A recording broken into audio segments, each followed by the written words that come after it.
Gravando, senhor presidente.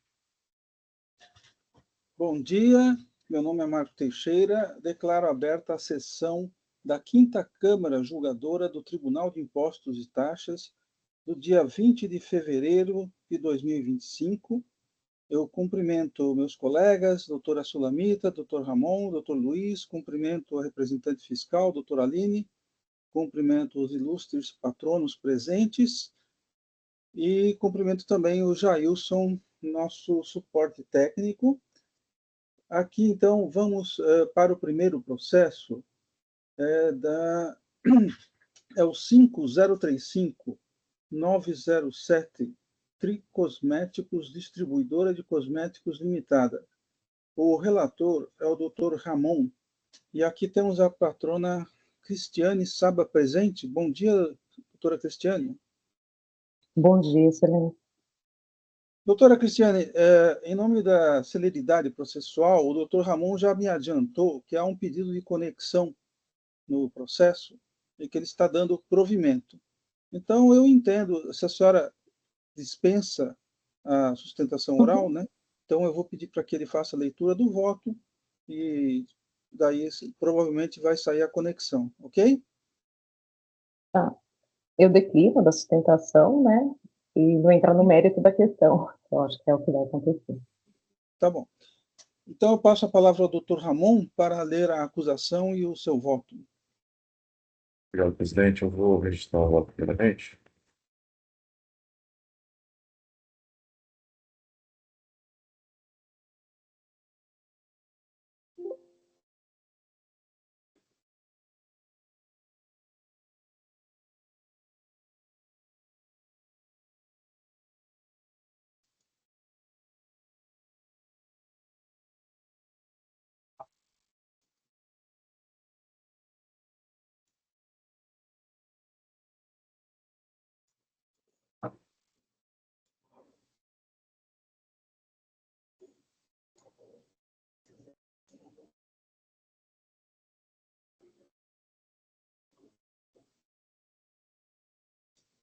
Presidente, eu registrei o voto.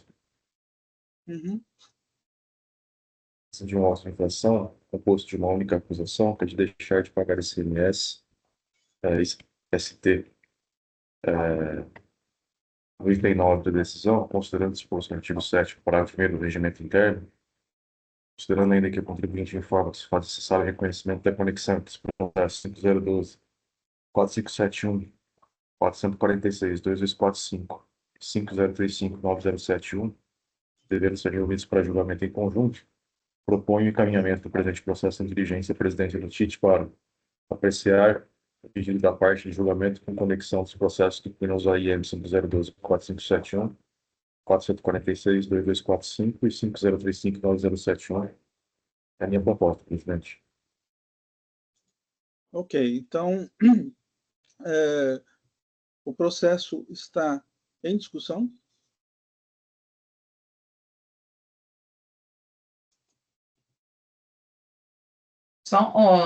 Bom dia, presidente. Obrigada. Deixa eu só um segundinho dar uma analisada aqui no Tá bom.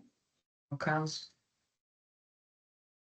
Um desses processos nós já julgamos na nossa Câmara, no final do ano passado, o doutor Luiz, relator.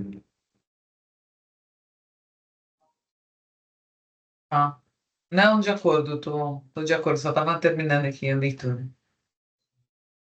Mas Ok, no outro doutor Luiz? processo houve o julgamento ou conversão em diligência? Foi conhecimento parcial com julgamento de mérito.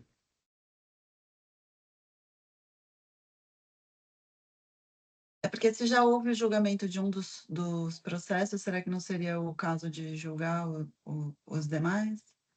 Já houve, inclusive, em primeira instância de todos. É um dos requisitos da conexão, mas é uma competência da presidência do TIT se manifestar. A gente eventualmente, eu até fazia essas ponderações, mas tenho observado que a jurisprudência, principalmente da Câmara Superior e de outras câmaras, é no sentido de converter para a presidência se manifestar.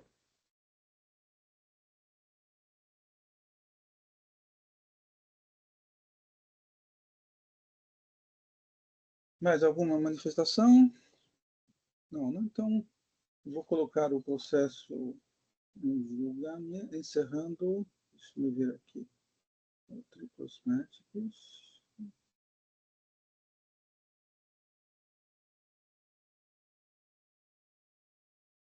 Vamos ver aqui, sustentação oral.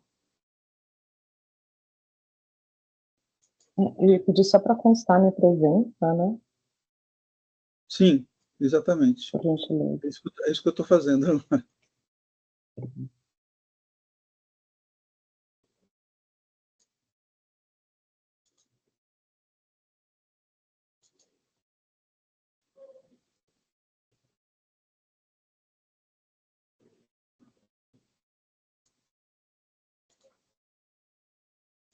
Verificação de quórum.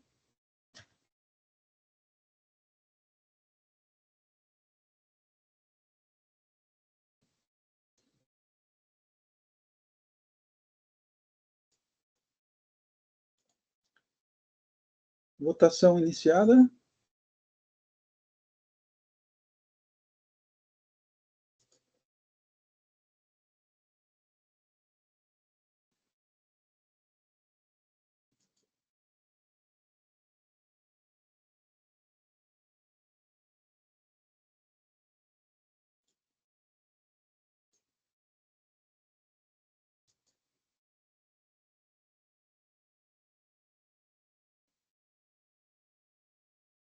Votação encerrada. Então, o processo 5035-907, Tricosméticos, distribuidora de cosméticos limitada, foi convertido em diligência à presidência deste TIT, nos termos do voto do relator, Dr. Ramon, votação unânime.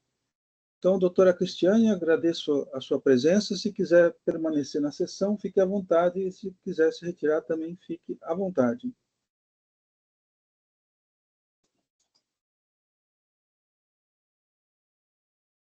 Obrigada, boa sessão para vocês.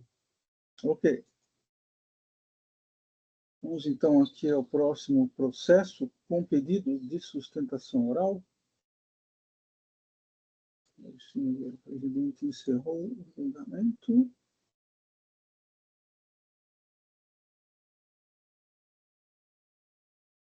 O próximo processo é o 4138038, Luxótica Brasil, Produtos Óticos Esportivos Limitada. O relator é o Dr. Luiz. E aqui temos o patrono, o Dr. Pedro Ernesto. Bom dia. Bom dia a todos, tudo bem? Escutam bem? Tudo bem, Dr. Pedro. Seja bem-vindo. O senhor dispensa a leitura do relatório? Acho que é interessante, porque como houve um retorno dos autos pela Câmara Superior, Certo. seria interessante para esse detalhe. Ok, então eu peço a gentileza ao Dr. Luiz para que leia também o relatório e a acusação. Perfeito. Bom dia a todos. Bom dia, doutor Pedro. A recorrente sofreu a lavratura de auto de infração e imposição de multa expedido em dezembro de 2020, contendo as seguintes acusações. Eu vou pular a primeira e a segunda, são 6 acusações, mas permanece aqui na matéria devolvida apenas a mensuração da aplicação do 527A para 2 acusações, que é a 3. Emitiu nos meses de janeiro a dezembro de 2015 e de janeiro a maio e setembro e outubro de 2016, conforme detalhado no demonstrativo denominado anexo 5 e 6, notas fiscais modelo 55 no montante 172 mil, na saída de mercadoria consignando declaração falsa quanto ao estabelecimento destino indicado nos documentos fiscais que se encontravam em situações inaptas ou baixado. E a 4, recebeu e estocou nos meses tais mercadorias no montante de 1.149.000, especificados no demonstrativo denominados anexos 7 e 8, decorrentes que trazem documentos nele referenciados relativamente à aquisição de propriedade de mercadoria pelo estabelecimento, que não atende às condições previstas no item 3 do parágrafo 1º do artigo 59 do regulamento. Com base no referido relatório, sobreveio a decisão da 9ª Câmara, cabendo aqui transcrever a sua respectiva emenda. Ementa. Falta de escrituração, aplicação do artigo 527-A, itens 3 e 4. Ausência de regularidade das operações, dolo, inaplicabilidade do artigo 527-A. Juros legais, aplicação da súmula 10, atualização da base de cálculo, possibilidade, súmula 13, multa confiscatória, aplicação do artigo 28 da Lei 13.457, recurso de ofício conhecido e não provido, recurso ordinário conhecido e parcialmente provido. A recorrente apresenta seu pedido de retificação de julgado pelas razões ali expostas e as folhas tais interpõem recurso especial requerendo, neste último, o seguinte. Deixa eu ver aqui interessante. Ele vai requerer que seja aplicado entendimentos da Corte Paradigma e que seja anulado o julgamento da nona Câmara, especificamente em relação aos itens 3 e 4, em razão de erro de fato e precariedade da fundamentação quanto à aplicabilidade do artigo 527-A, diante da ausência de dolo. Considerou inexistente esse fato. As folhas tais, a recorrente reitera seu recurso, repete o recurso. As folhas tais, a presidência do Egregio Tite indefere o processamento de retificação e dá trânsito ao recurso especial interposto pela recorrente. Por meio do parecer tal, a douta representação fiscal apresenta suas contrarrazões ao recurso especial da recorrente, folhas tais, e pleiteando o não conhecimento das alegações de nulidade da decisão recorrida, e não provimento das alegações de decadência parcial. Sobreveio o julgamento da Igreja Câmara Alta, as folhas tais, consagrado o voto vencedor pelo juiz relator, Dr. Carlos Della Mônica, cabendo descrever em sua ementa. Deixa eu pegar o que é.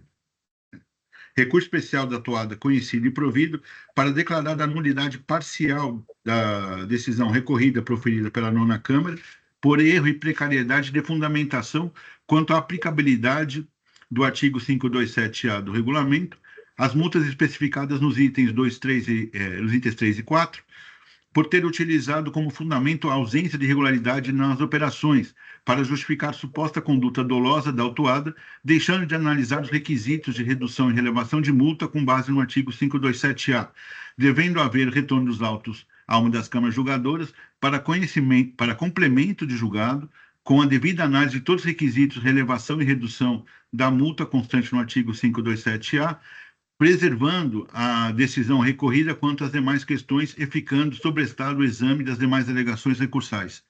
É o relatório, presidente. Obrigado. Passo a palavra, então, ao doutor Pedro. Doutor Pedro, só tem 15 minutos. Muito obrigado. Primeiramente, eu gostaria de agradecer o relatório, muito bem detalhado. Obrigado. Eu vou ser breve, porque o caso não é complexo. Como bem relatado, as acusações remanescentes tratam apenas de multa, decorrente do descumprimento de obrigação acessória. Isto é, não há falta de recolhimento de imposto em qualquer acusações remanescentes. A fiscalização também não apontou qualquer conduta dolosa, fraude ou simulação.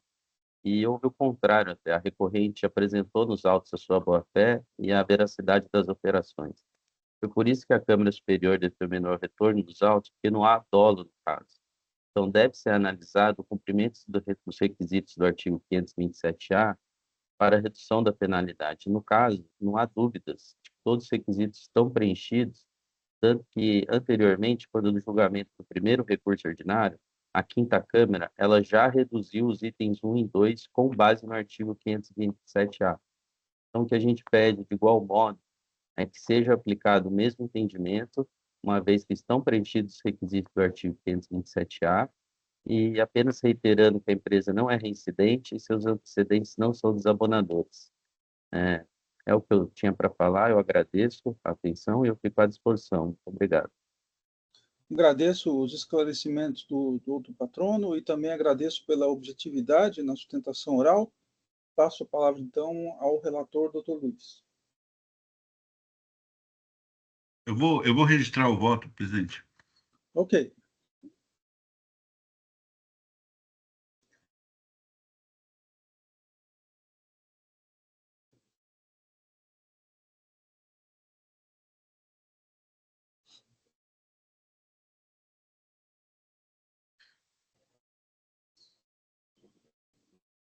Presidente, eu vou converter o julgamento em diligência. Uhum. Aí Ele não vai pedir que fase que tem que. Não vai pedir, não. Não. Tá. A diligência para quem? Para o autuado? Não, é pro agente de rendas. Tá. Não há que retornar, tá? É só Tá. a diligência ele vai retornar para a gente. Por isso que não tem, Tá. não deve aparecer nenhuma fase para você. Antes de fazer a leitura, um breve esclarecimento. Da acusação 1 e 2, houve a redução de 50%.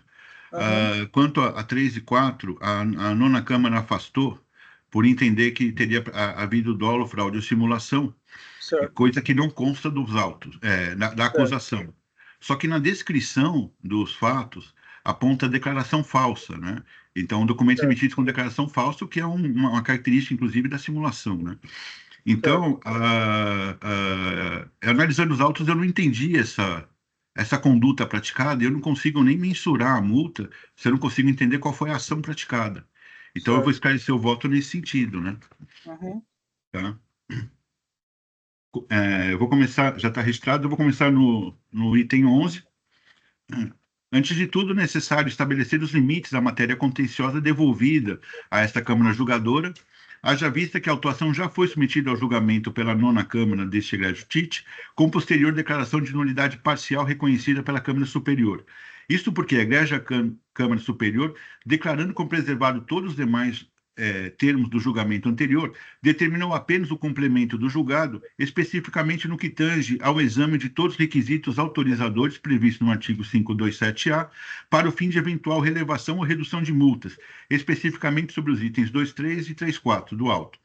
Em princípio, a matéria posta seria de fácil enfrentamento, na medida em que declarando à Câmara Superior a ausência de acusação de prática dolosa, fraudulenta ou simulada no AIM, bastaria este julgador examinar o cumprimento dos requisitos objetivos e subjetivos para deferir ou não a aplicação dos benefícios contidos no 527-A do regulamento, realizando a dosimetria de pena, se fosse o caso.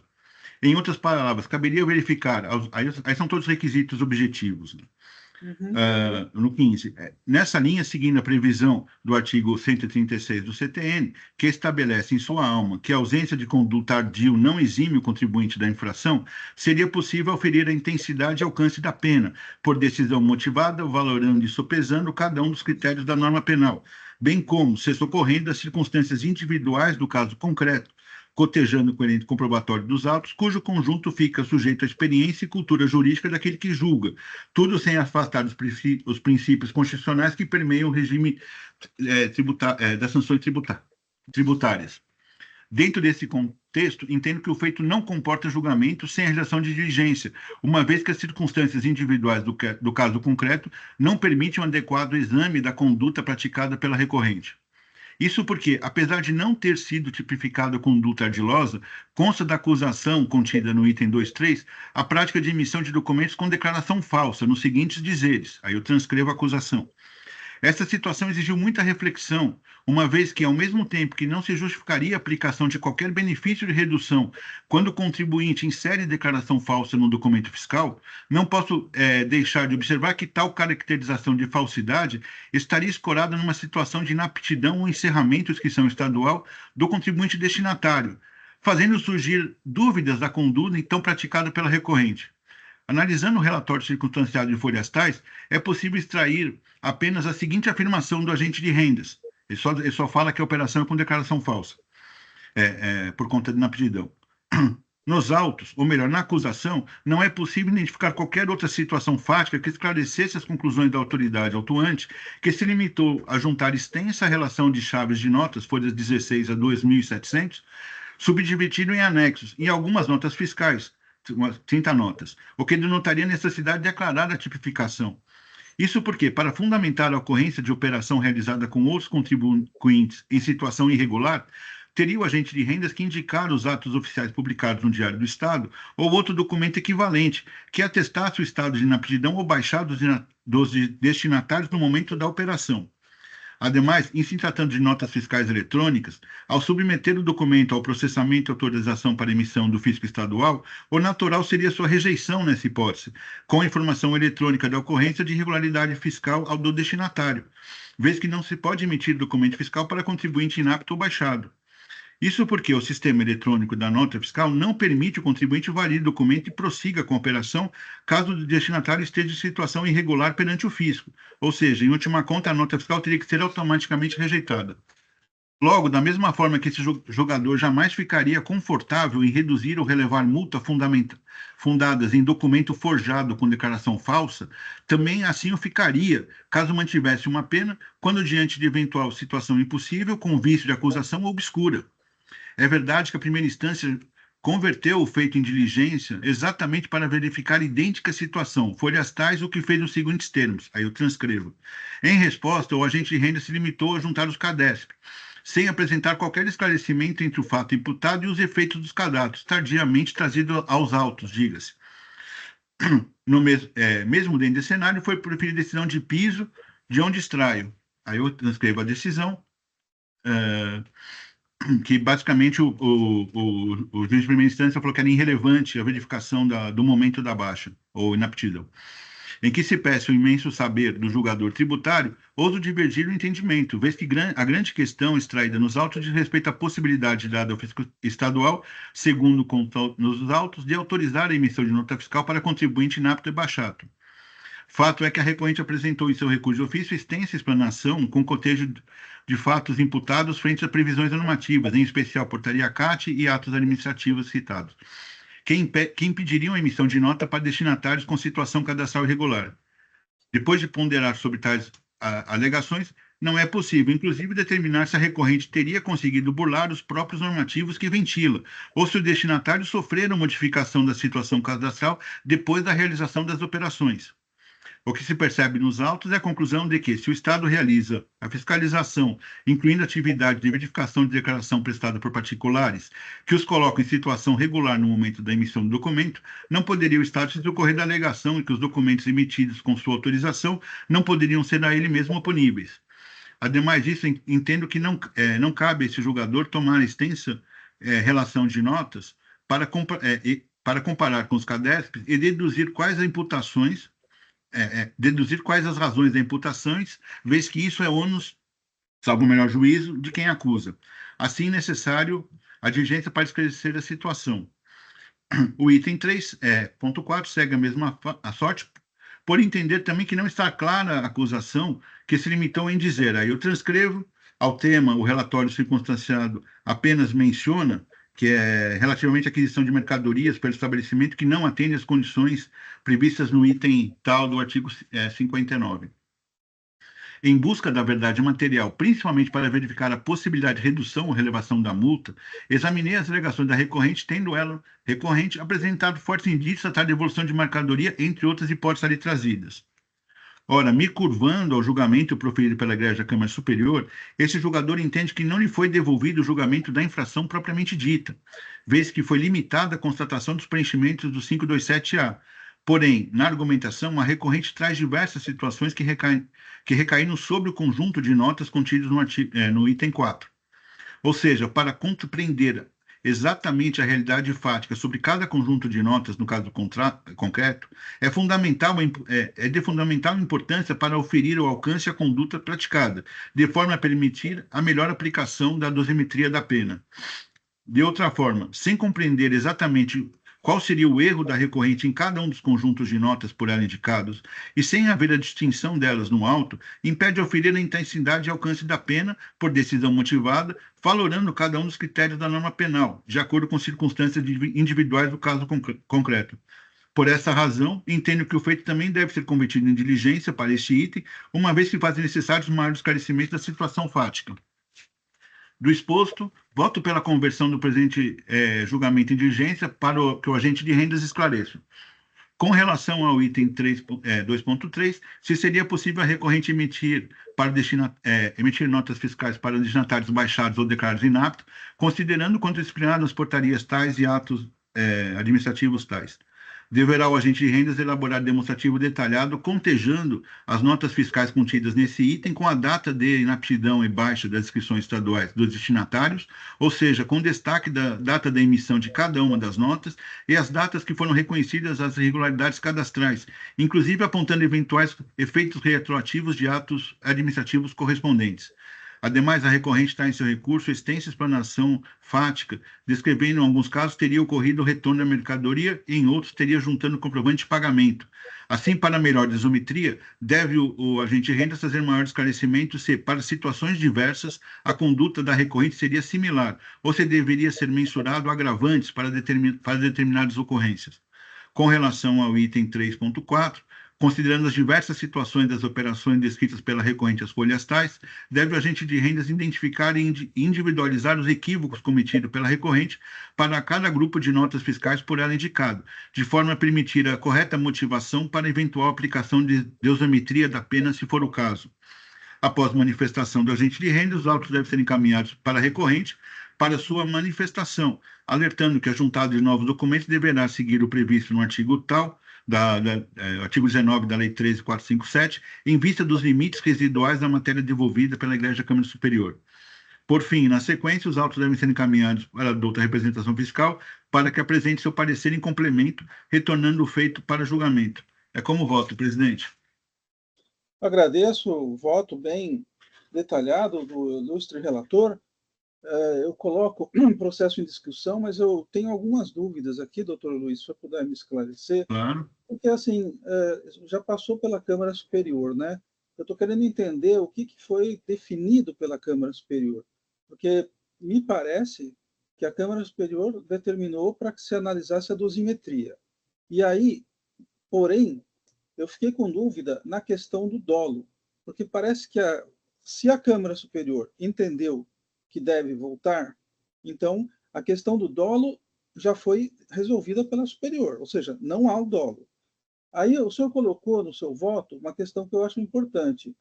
Se houve a emissão das notas fiscais, significa que o sistema, né, se tivesse inativo ou baixado, não seria possível a emissão das notas fiscais, correto? Isso, estou imaginando que foi discutido na Câmara Superior, porque ela deve ter trazido paradigma numa situação em que, porque, primeiro, não foi discutido. Não foi discutido? Não foi discutido. Não, mas é que a Câmara Superior, qual foi o fundamento para ela entender que não há dolo? Porque, veja bem, na acusação, o fiscal simplesmente falou que é a declaração falsa, o que, naturalmente, muitas vezes se usa nos nossos processos, onde o usuário, o destinatário é inapto, ou sei lá o que, não localizado, então a acusação é essa, é a acusação normal. E aí eu estou imaginando, por favor, você pode me corrigir, que o fiscal não acrescentou nada, simplesmente a declaração falsa. E foi isso a base que a Câmara Superior falou, não, assim não, certo? Então, se ela já determinou que a questão do documento falso, certo, já está resolvido, me parece que o comando da Câmara Superior foi para analisar a dosimetria, e não para verificar. Eu fiquei em dúvida aqui, porque me parece que está colocando aqui, olha, vamos ver se é o dolo ou não, é isso? Não, talvez, se for o caso, eu posso até pegar de retorno e melhor esclarecer. O meu objetivo é, assim, para a aplicação da dosimetria da pena, eu preciso Certo. entender qual foi a ação que ele cometeu, Tudo que o bem. contribuinte cometeu, né? Aí, Até aí- no primeiro julgamento que houve pela nona Câmara, foi afastada a aplicação porque consta declaração falsa. certo. Quando subiu o recurso para a Câmara Especial, a defesa da recorrente dizia: no auto de infração não há a tipificação de conduta dolosa. E a nona Câmara considerou que a declaração falsa é conduta dolosa. Então, você vetou o meu julgamento.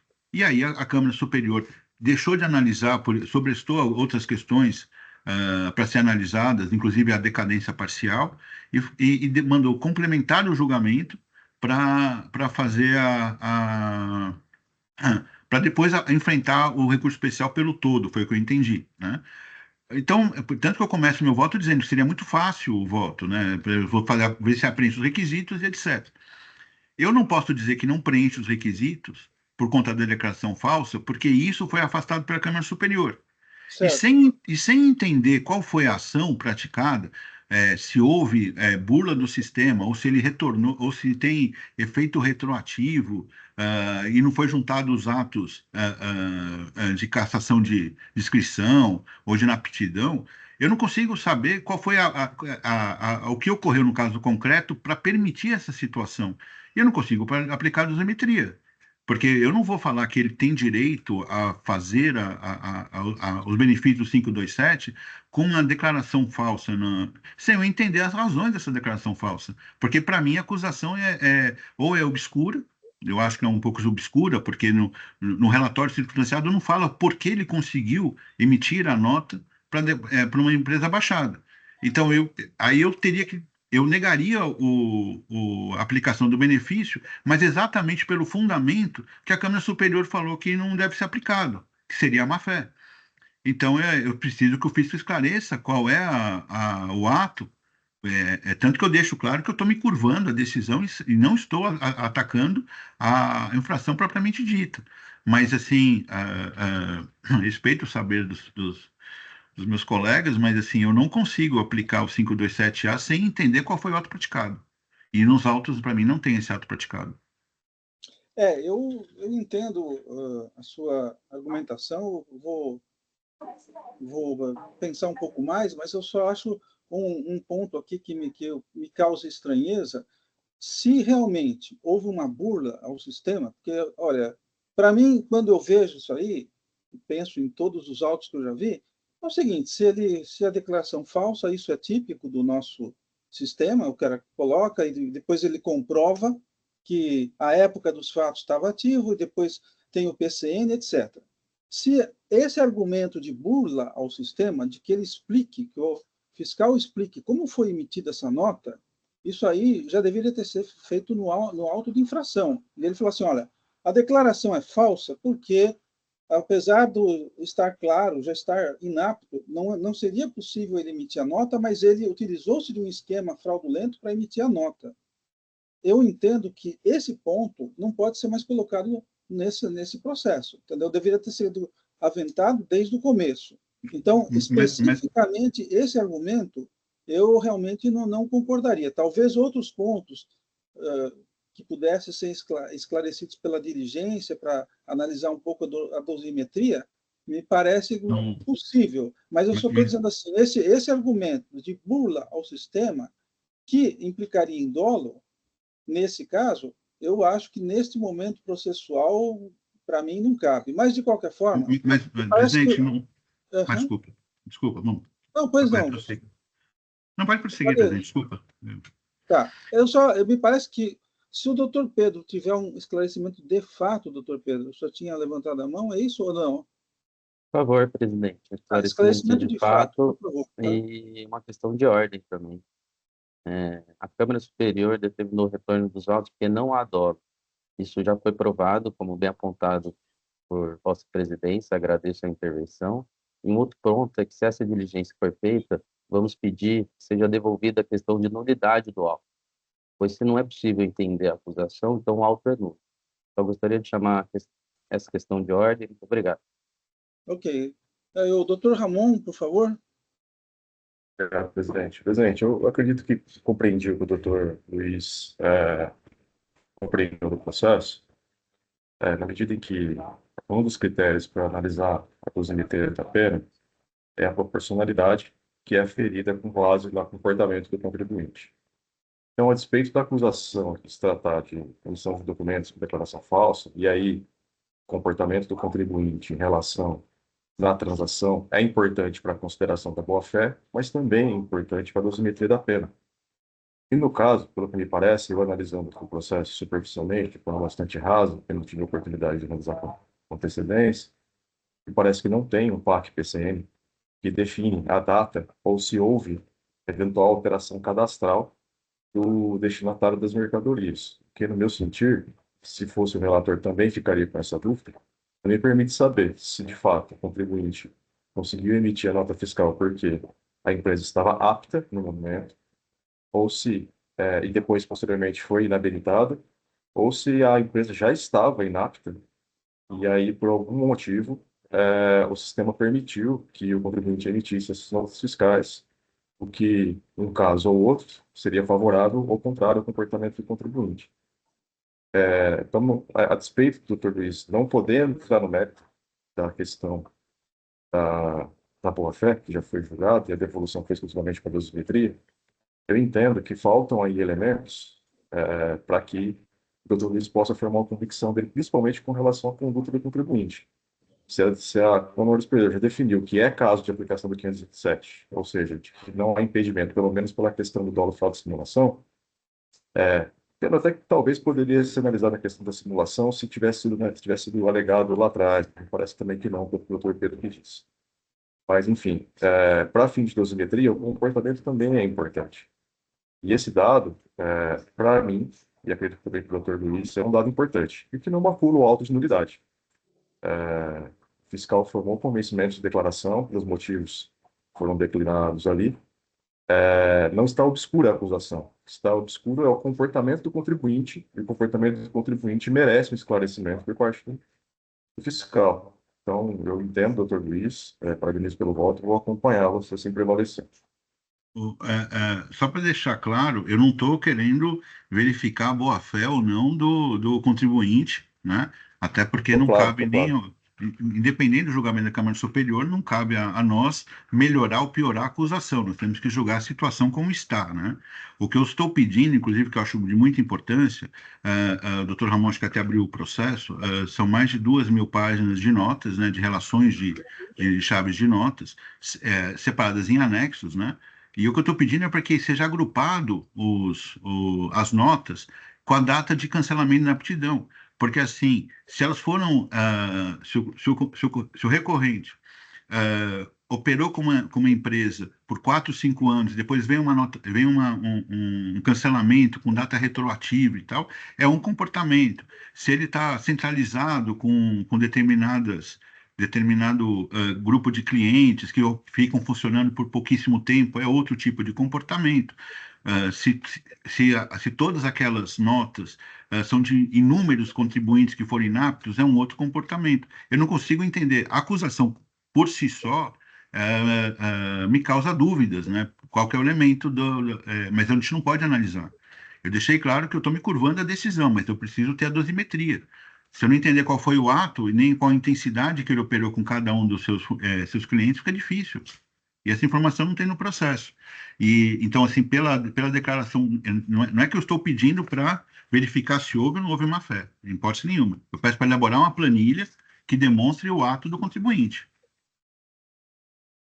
Licença, bom, em primeiro lugar, parabenizo o doutor Luiz pelo voto. Eu também, na verdade, acho que eu estava com essa questão, né, não é se houve ou não houve má-fé, até porque isso esbarraria naqueles requisitos objetivos para aplicação do 527A. Então, assim, que não houve comprovadamente dolo, fraude ou simulação, isso já está e a gente já passou dessa fase, até porque parece que eu não olhei, né, a decisão da Câmara Superior, mas a Câmara Superior já se manifestou que não houve nesse sentido o dolo, fraude e simulação, não havendo também exigência aqui de imposto, né, no auto de infração, a gente passa ali aos requisitos subjetivos para a aplicação da dosimetria, né, do 527A. E aí acho que essa que seria a dificuldade para a gente aqui, como julgadores, de quantificar, né, o quanto que seria a redução dessa multa, né, até os limites do quanto foi o ato praticado, né, pelo contribuinte. Acho que essa que seria o mérito, né, da conversão em diligência para o fiscal apontar a intensidade dos atos do contribuinte para podermos aí reduzir a multa. Então, se for nesse sentido mesmo, que acho que todos estão convergindo, também acompanharia o doutor Luiz para na volta, ali voltando, definirmos qual que seria o critério aplicado para a redução da multa. Tudo bem, acho que nos termos aqui do que foi discutido, eu acho razoável, né? Porque, como eu disse, nós não podemos aqui, neste momento, discutir o ponto de nulidade do auto, como até levantou o patrono, não, isso não está em discussão, e também não está em discussão de quando retornar, falar, não, realmente houve dolo, etc. Isso não está em Exatamente. discussão. Esse Mas, limite também assim, que tem que eu acho ficar que nos claro, né? termos, nesses termos aí eu posso concordar, sim. Acho que é bem limitado. Aqui no primeiro momento eu só fiquei naquela de que, tipo assim, como que foi a burla, né? É isso que me incomodou um pouco. Entendeu? Não, Como é que ele burlou? Esse, é tipo assim, de repente o fiscal fala, ele burlou. Vamos, peraí, se burlou, teria que ter falado antes, tá? É a única coisa que eu acho que um esclarecimento eu acho válido, mas eu só fiquei preocupado assim, como é que vai voltar, né? Porque não dá para, olha, o contribuinte burlou e já estava porque normalmente nós temos aqui uma presunção de que estava apto à época da emissão da nota fiscal, entendeu? Isso eu acho complicado. Esse assunto não, assim, não pode ser discutido agora. Pode ser discutido outros aspectos. Aí eu realmente eu entendo aí as colocações dos colegas e nesse ponto vou acompanhar, mas só deixando registrado que o fiscal não tem como agora falar de burla, etc. Isso aí não deveria ter sido levantado antes. Mas Mas, então se me é realmente permite, bem limitado o escopo dessa diligência. então, se me permite, presidente, acho que só exatamente em consideração as suas palavras agora, talvez o doutor Luiz acrescentar um parágrafo, exatamente só delimitando essa questão de que não poderá, não poderá, por parte do fiscal, ter uma inovação na acusação fiscal com relação às questões de dolo, fraude e simulação, que isso já está superado, e que, na verdade, para delimitar isso, que nós só estamos convertendo em diligência para apontar questões da intensidade do ato do contribuinte para que possamos aplicar a redução de forma correta e fazer essa dosimetria, né? Talvez assim, nesses termos eu ficaria mais confortável, porque o que me incomodou é a questão de burla, né? Nós não Sim, podemos discutir exatamente. isso agora. Já, olha, Porque se tem burla, verificando a os gente não autos, eu poderia percebi aplicar, que... né? É? Se tem má presidente, fé, se tem dolo, a gente já não poderia aplicar o 527A. Ele não pode trazer agora argumentos. Olha, eu entendi que houve uma declaração falsa porque o sistema estava, o contribuinte não provou que estava apto na época, sei lá, eu acho que eu só me preocupo Claro. com a extensão que virá, né? Porque daí E uma inovação aí de acusação porque fiscal. bem ou mal, na minha interpretação, bem ou mal, a Câmara Superior já falou que não tem dolo, fraude e simulação. Por isso que é só esse cuidado que eu estou querendo. presidente, Sim, eu também acho, concordo. só para complementar, a Câmara Superior ela nem analisou a conduta, se é dolosa ou não, se houve pagamento, se é operação legítima. O julgamento foi no sentido de que, como no auto de infração não consta a frase, então não pode ser aplicado. Só isso. Então, ele não chegou a analisar nem a conduta do contribuinte, Então, é dizendo exatamente que era Não, boa isso, mas, né, que o fé. mas aí doutor eu Marcos acho está que falando. Ele não eu poderia só, agora vir na acusação Claro. fiscal e apontar que houve dolo, fraude, simulação.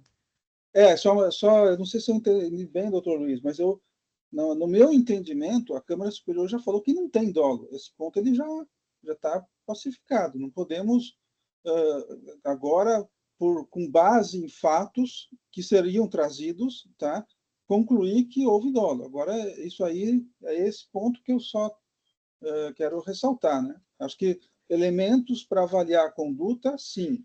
Agora, para concluir que então houve dolo, aí já não é o momento. Principalmente porque eu entendo que a Câmara Superior já pacificou a questão nesse ponto. Eu vou alterar aqui, presidente, para ficar mais Pois não, claro. fique à vontade, só colocar. É esse ponto que me incomodou, e me parece que a doutora Sulamita também concordou nesse ponto, né? Acho que aí a gente, estando isso bem claro, né, para não deixar nenhuma dúvida, nos outros pontos o voto tá bem colocado.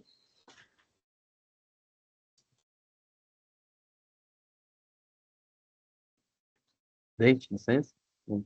Mais uma dúvida, por gentileza? Pois não, doutor Pedro, só Só um item. esclarecimento de fato, tá? Vamos lá. Por favor. Só fiquei com uma dúvida se o item 4, que é a acusação indiferentes, Hum, ele também vai ser convertido em diligência, é isso? eu entendi que nos dois itens, Vai. né? Nos dois pontos, apesar da acusação não ser diferente, mas o que o doutor Luiz está pedindo é, vamos dizer assim, esclarecimentos, elementos para a conduta. Mas, como eu disse, não para se concluir que a conduta seria dolosa, e sim mais informações para fazer a dosimetria que foi determinada pela Câmara Superior. Obrigado, presidente. Uhum.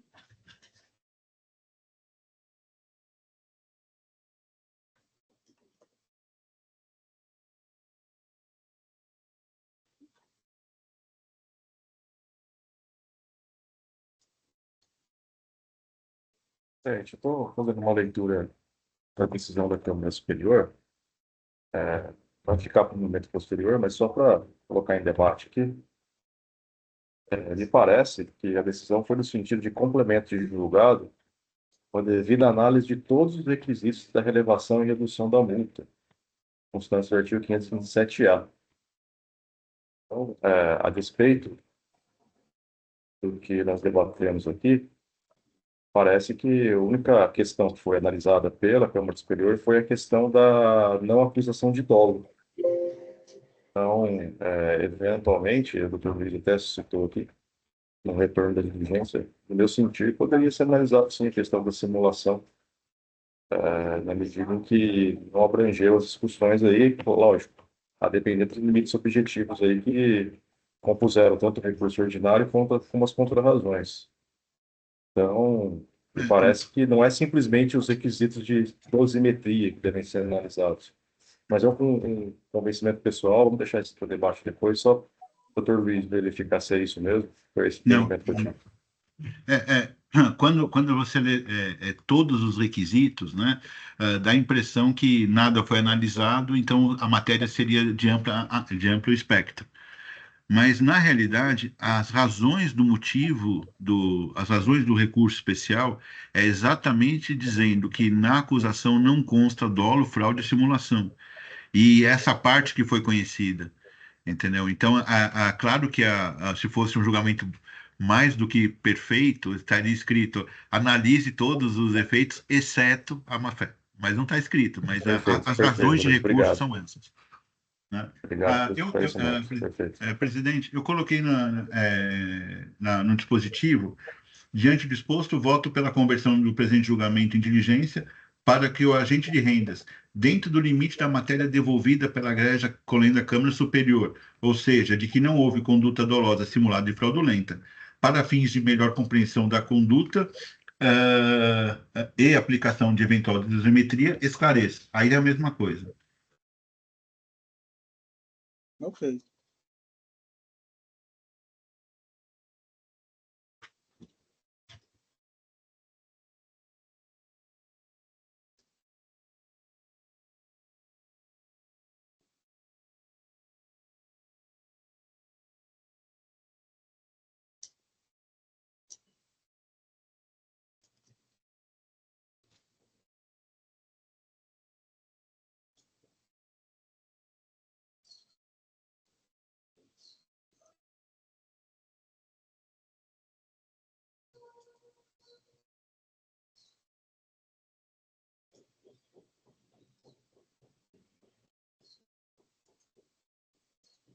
Espera aqui. Então, Precisa abrir o debate. não, primeiro eu vou habilitar, né, para você. Isso, abrir a edição, por Isso. favor. Eu estava vendo aqui, não estava. Porque primeiro precisa habilitar. Mágica não tem, né? Nos termos que o senhor colocou aí, tá bem, porque, veja bem, o problema da Câmara Superior é a decisão de piso, ela já tinha dito que havia critérios objetivos para não aplicar a dosimetria. Então, na medida que retorna, a Câmara Superior entende que não há requisitos objetivos para não aplicação da dosimetria. É esse ponto que me pareceu agora que, do jeito que o senhor escreveu, me parece que reflete mais, não? Que foi decidido.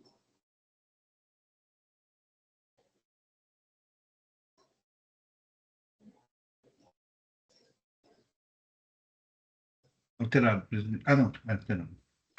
Registrar o voto agora.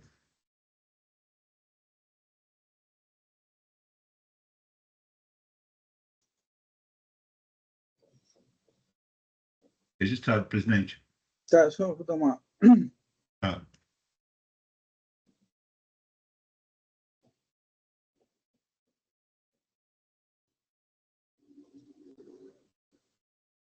Ok, eu acho que por essa redação, me parece que a questão que me incomodava foi esclarecida. O processo ainda está em debate.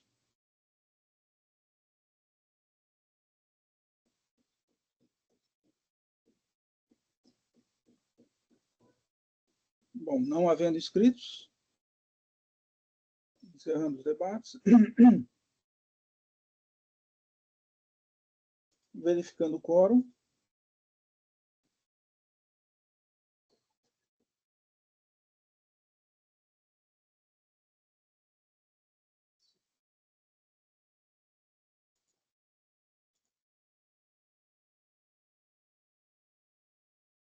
Votação iniciada.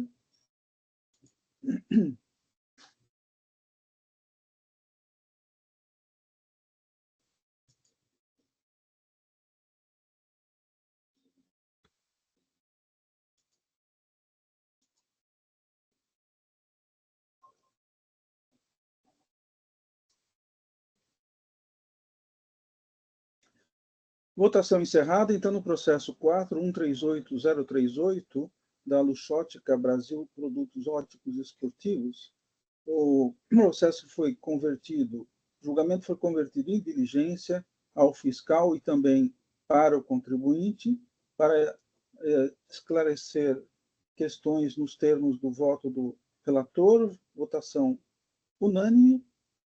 Então, doutor Pedro Ernesto, agradecemos a sua presença. Fique à vontade para permanecer na sessão, fique à vontade também para se retirar. Ilustre presidente, muito obrigado. Relator Luiz, muito obrigado. É sempre bom participar dos debates do TIT. Tenha uma ótima sessão. Eu agradeço as intervenções, o tempo e toda a discussão. Até o retorno. Muito obrigado.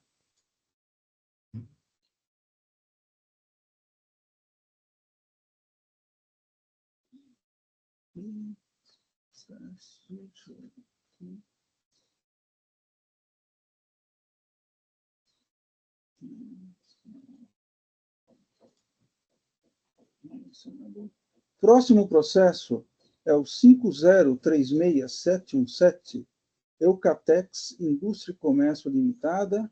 Aqui não há pedido de sustentação oral, também não tem nenhum patrono presente. Então, passo a palavra à doutora Sulamita. Muito obrigada, presidente. Bom, aqui estamos tratando de um auto de infração semelhante à matéria que a Câmara já conhece de Zona Franca de Manaus. São 2 itens de acusação fiscal. O primeiro item de falta de pagamento do tributo, por não ter comprovado o contribuinte a internalização das mercadorias na zona beneficiada. E o segundo item, por falta de estorno dos créditos aproveitados de mercadorias com saídas posteriores isentas enviadas para a área de livre comércio. Se me permite, pode fazer um resumo do voto, presidente, que ele é longo também. Eu coloquei até, inclusive... Se me permite, tudo bem o resumo, mas, por favor, o registro antes de... Estou registrando agora. Tá. Eu estou acolhendo em parte, né? Estou mantendo o auto de infração das acusações fiscais, só estou excluindo o período de decadência que foi, inclusive, reconhecida pela própria representação fiscal, tá? Do item 1 apenas. O item 2 não há decadência, porque estamos tratando de creditamento indevido e a aplicabilidade do 173 e não do 150, parágrafo 4º do CTN. Então, tem uma decadência de um período curto aqui apenas para o item 1. nos termos do que, inclusive, reconheceu a própria representação fiscal no parecer de contrarrazões. No mais, no item 1, o contribuinte, ao mesmo tempo que eu estou registrando, tá, o voto, eu estou aqui.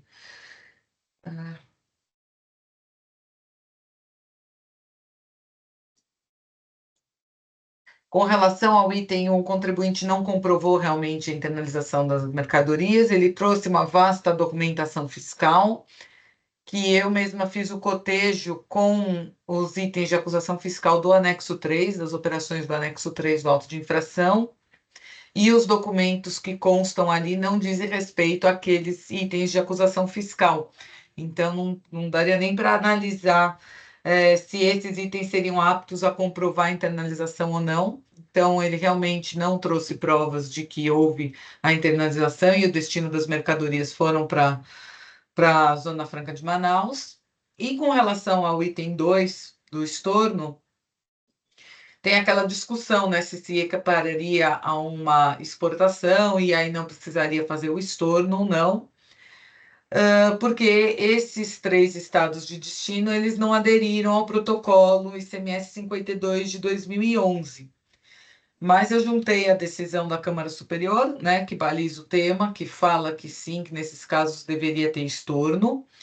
E eu coloco que eu até ousaria em divergir desse entendimento, que teve um voto de divergência que foi vencido na época, porém, se o Poder Judiciário tivesse um entendimento firme em sentido contrário, e que não é o que se observa agora. Inclusive, eu juntei um julgamento, um precedente da semana passada, do Tribunal de Justiça de São Paulo, de caso idêntico, que também vai no sentido de manter a exigência de estorno desses créditos. Então, por isso, eu também estou mantendo integralmente o item 2 do auto de infração e justifiquei meu voto nesse sentido. Então, é assim como voto, e o voto já está registrado para leitura e conferência. Perfeito. Obrigado. O processo está em discussão. Vou aproveitar aqui e fazer uma leitura rápida.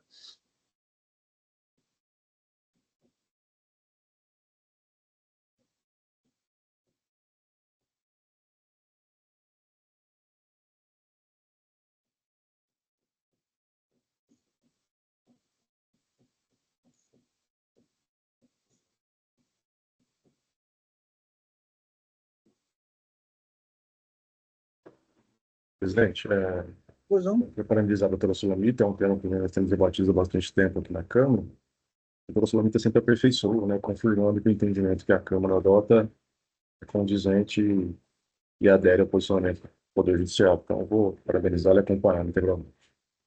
Uhum.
Doutora Sulamita, parabéns pelo voto, sempre brilhante, eu vou acompanhar também.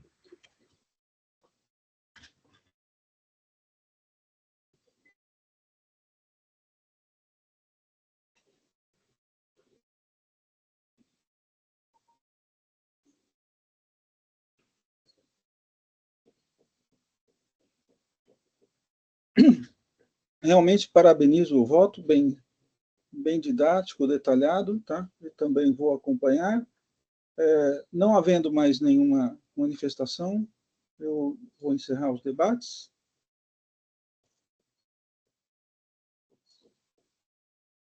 Verificando o quórum.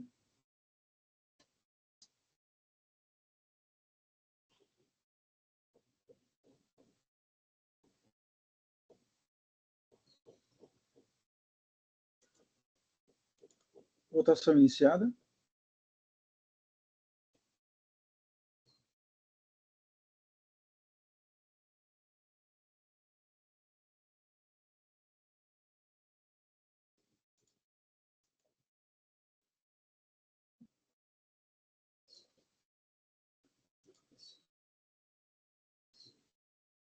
Votação encerrada para o processo 5036717, Eucatex, Indústria e Comércio Limitada. O recurso foi conhecido e parcialmente provido nos termos da relatora, doutora Sulamita, votação unânime.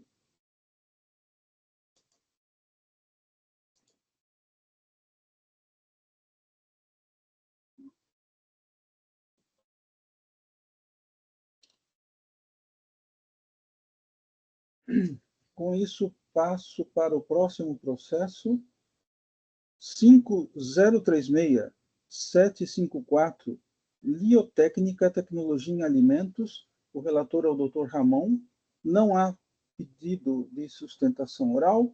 Passo a palavra ao relator. Presidente, esse é um processo que teve pedido de despacho com a relatoria.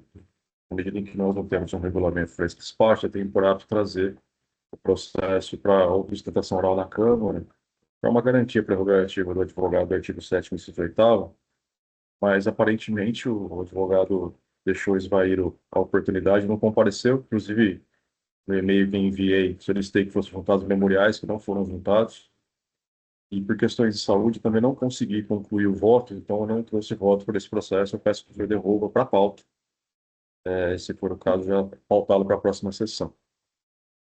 Ok. Então, eu vou devolver aqui para a pauta, ok?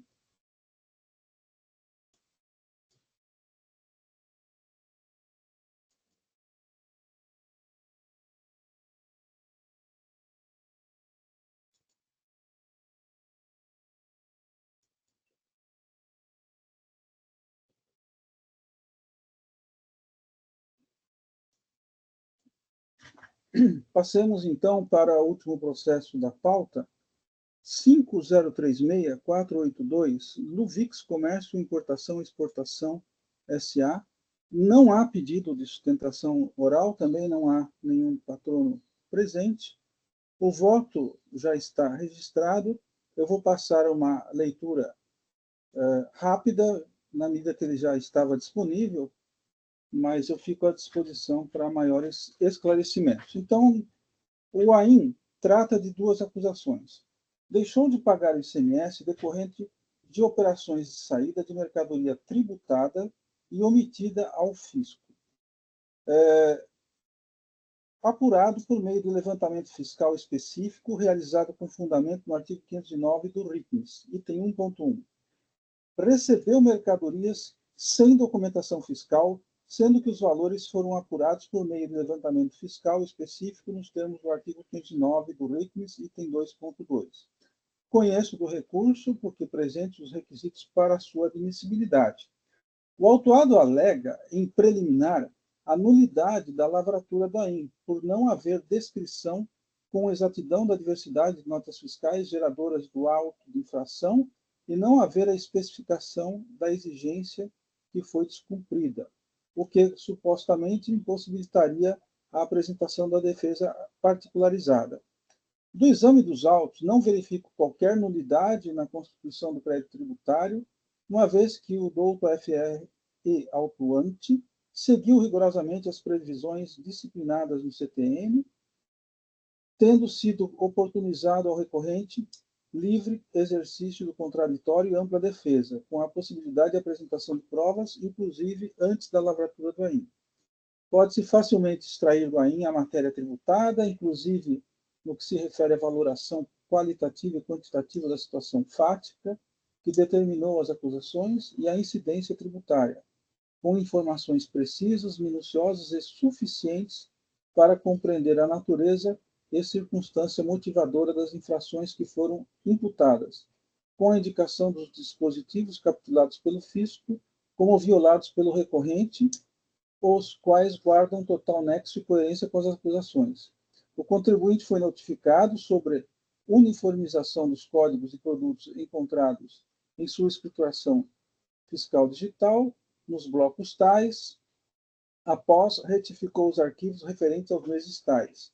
Com base na análise dos documentos fiscais recebidos e emitidos, verificou-se uma grande disparidade entre os volumes de entradas e saídas dos seus produtos mais movimentados, luvas e máscaras. Diante disso, decidiu-se então pela realização do levantamento fiscal. O levantamento específico ou quantitativo é a apuração das diferenças que podem ocorrer na movimentação física das mercadorias, quando o contribuinte esteja obrigado à sua discriminação e não sofram qualquer tipo de industrialização, para verificação da regularidade ou não do lançamento dos impostos incidentes nessas operações. Trata-se de uma modalidade de levantamento fiscal na qual se apuram as diferenças por exações matemáticas, não sendo necessária a identificação de remetentes, destinatários, preços das operações omitidas, datas nas quais ocorreram, arbitrando-se os preços e presumindo-se que as operações objeto das diferenças apuradas ocorreram no último dia do período do levantamento. Trata-se de técnica cujas regras específicas se sobrepõem às regras gerais previstas no levantamento econômico. O princípio do levantamento fiscal é que, na impossibilidade ou inviabilidade de se constatar fatos geradores do imposto, se presumem ocorridos, mas não se presume para excluir fatos constatados. O levantamento específico tem por objetivo apurar diferenças na movimentação de mercadorias do contribuinte e sua lógica consiste em verificar, num dado período, se o estoque inicial de mercadorias somado às entradas é igual às saídas de mercadorias somadas ao estoque final. Após a verificação e análise das operações de entradas e saídas de mercadorias e dos estoques inventariados e registrados pelo próprio contribuinte ou apurados pelo fisco, foi verificado no item 1.1 do AIN uma diferença positiva, ou seja, entradas, né, estoque inicial mais entradas é maior do que saídas mais o estoque final. Então, fica constatada a diferença de saídas, a qual gerou a acusação de falta de pagamento do imposto, apurado por meio do levantamento fiscal. E a multa foi corretamente capitulada. No item 2.2 do AIN, chegou-se a uma diferença negativa, ou seja, estoque inicial mais entradas é menor do que saídas mais estoque final. Então, fica constatada a diferença de entradas, a qual gerou a acusação de recebimento de mercadorias sem documentação fiscal, e a multa também foi corretamente capitulada. Pelo assim exposto, não foi constatada nenhuma nulidade, de forma que rejeita as alegações do recorrente nesse ponto. Quanto ao mérito, o autuado alega que não haveria ainda ocorrência de fato gerador, sendo que na atividade como distribuidora, o recolhimento do imposto só ocorreria em momento posterior, na saída dos produtos, conforme previsto no artigo 392 do RICMES. Qualquer exigência antecipada representaria cobrança em dobro do imposto. Sem razão, o autuado, o levantamento fiscal específico apurou diferenças nas saídas e nas entradas, das duas principais mercadorias comercializadas pelo recorrente, que são luvas e máscaras, consideradas conjuntamente. A informação trazida pelo recorrente de que se trata de contribuinte distribuidor não altera as acusações tratadas no presente AIN. O artigo 392 do RICMES trata do diferimento para operações com material reciclável de fragmento ou resíduo de borracha, ou seja, não se aplica às mercadorias comercializadas pelo autuado. O AIN tratou das mercadorias luvas e máscaras, que, apesar de serem feitas de borracha, são produtos acabados e prontos para o consumo. Rejeito a alegação de que a multa teria caráter confiscatório, essa já é um argumento que a gente já está consolidado aqui. Rejeito o pedido de redução ou relevação da multa aplicada, porque, tendo em vista que há exigência de imposto nos dois itens do aí, haveria violação de requisitos objetivos nos termos do artigo 527-A. Rejeito também a alegação sobre suposta ilegalidade dos juros e aplico a súmula 13/2018 do TIT. Registro que os fatos geradores lançados no índice se reportam a períodos posteriores à vigência da atual redação, portanto, não há de se discutir, né, já foi calculado a limitação à taxa Selic. E por tudo isso, eu conheço do recurso ordinário e nego-lhe provimento, devendo ser mantida a decisão recorrida. É o voto que respeitosamente apresento aos meus pares. E com isso eu coloco o processo em discussão.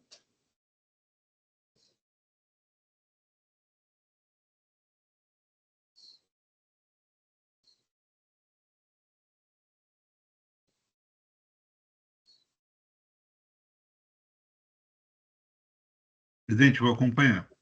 Parabéns pelo voto. Obrigado. Igualmente, presidente, parabéns pelo voto. Só chamar a atenção que foi durante o período da pandemia, né? E, parabenizar pelo voto, eu vou acompanhar integralmente. Máscaras e luvas na pandemia. Portanto, encerrando os debates.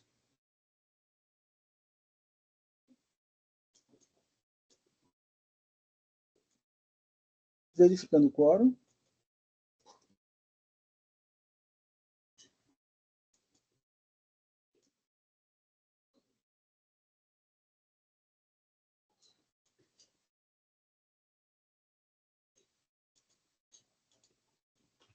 Votação iniciada.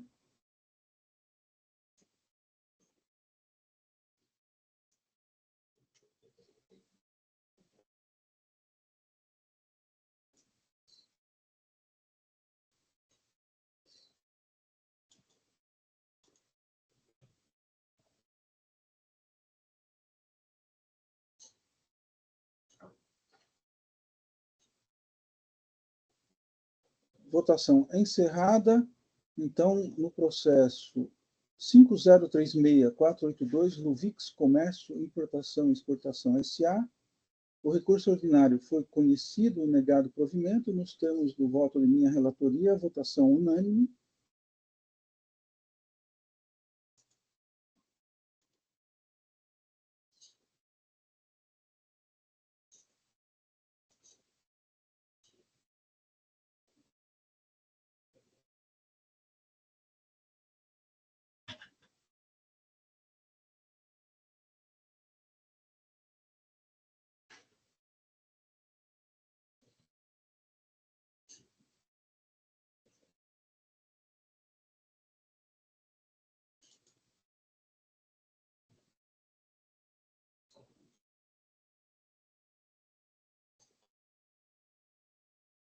Com isso, declaro encerrada a sessão do dia 20/2/2025 da 5ª Câmara Julgadora. Peço ao Jailson terminar a gravação.